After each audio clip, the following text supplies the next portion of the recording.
should. Excellent. So what I'm saying, earlier on I had a discussion, someone who doesn't want to be a critical thinker, he wants to play his emotions. Like, I don't want to be an agnostic because you eat chicken. Would that be an argument? Yes, I understand. You don't want to be an agnostic Because you eat chicken or you eat banana. Would that be a reason for not being an agnostic? No, that would not be a reason. Excellent. That's what I'm saying. So, I am a Muslim who believe in the reality and I believe in the existence. I hope you believe in your existence too? I believe in my existence. Yes. Okay. So do you think it's possible that at one point there was absolute nothingness, level 9 nothing? There's absolute nothingness. I don't know. Do you know what level 9 nothing is? Level 9 nothing, no. Okay. So nothingness has levels. To give you an example very shortly, so I don't want to prolong it. If I want to give you a birthday present or your marriage ceremony present, whatever, right? A present. And I bring a boxed and closed box with ribbons and you open, you don't see anything. You say there's nothing in there. That's level 1 nothing, in which the actual thing that you expect, the present, is not there, but it doesn't mean there's nothing in there. There's space, there's quantum field. Like there are levels of nothing in which level 9 is the absence of quantum fields, fluctuations, gravity, abstract things, absence of everything, including potentialities and possibilities. According to scientists and philosophers, that's the level 9 nothingness, which is absolutely nothing. So you're saying that this is the level that existed pre-Big Bang? No, I'm saying in such an understanding of nothingness, could the universe or you and me then come into existence, come to be? If there was something like that which is absolutely nothing with no even potentials. Without potentials, no. Right. So if nothingness cannot generate something like us, so do you accept that there has to be something always then? A potentiality. Yeah. A potential is something, and it has properties. I assume, but to be honest, as an agnostic, what I root my agnosticism within is not necessarily the beginning of time and the beginning of creation. What I root my agnosticism in is the fact that I would not want to fully subscribe to any religion.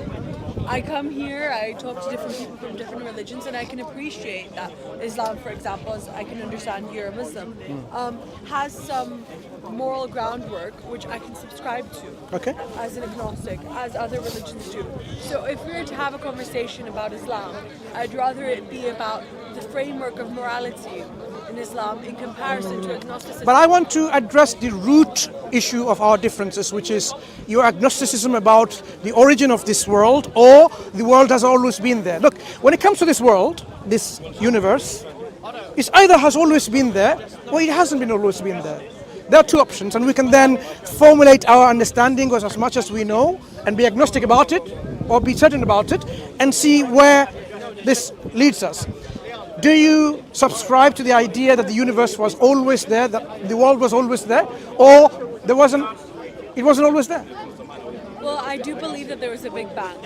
Okay. But I do not know enough information to tell you how that came about. But we do know if there is a Big Bang, the world is an effect of that thing, right? It's an effect. Yes. So a cause preceded the effect. Yes. Any effect to have all of this transformatory Has to have a realization, the cause must have the potential exactly like we mentioned to bring this about. So the cause has some properties. What are the essential properties of that cause to bring about this effect?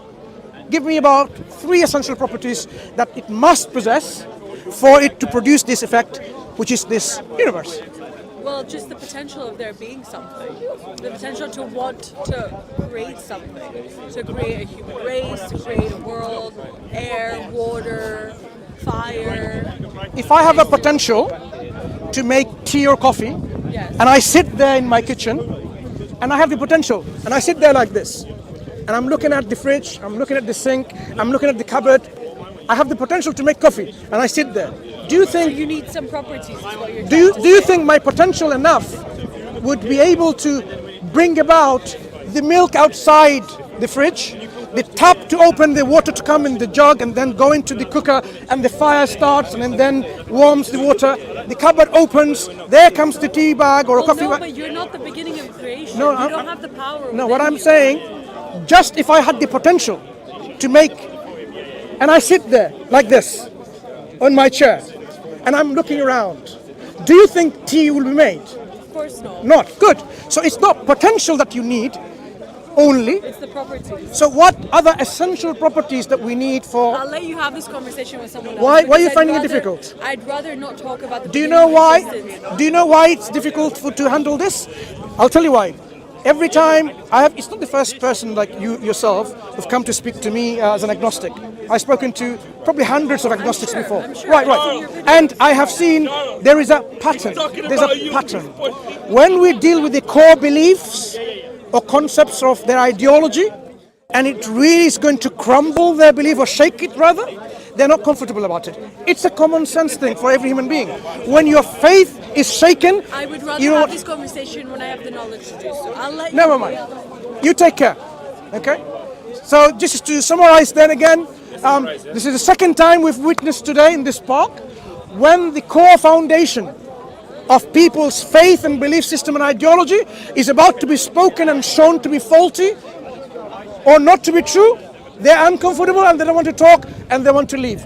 May Allah give us the confidence to continue this task of speaking about Islam, the truth, and show it to the people, the power of this truth. Because جاء الحق وزهق الباطل. The truth has come and the falsehood will perish, and indeed falsehood is ever bound to perish. أقول قولي هذا واستغفر الله لكم. السلام عليكم ورحمة الله وبركاته.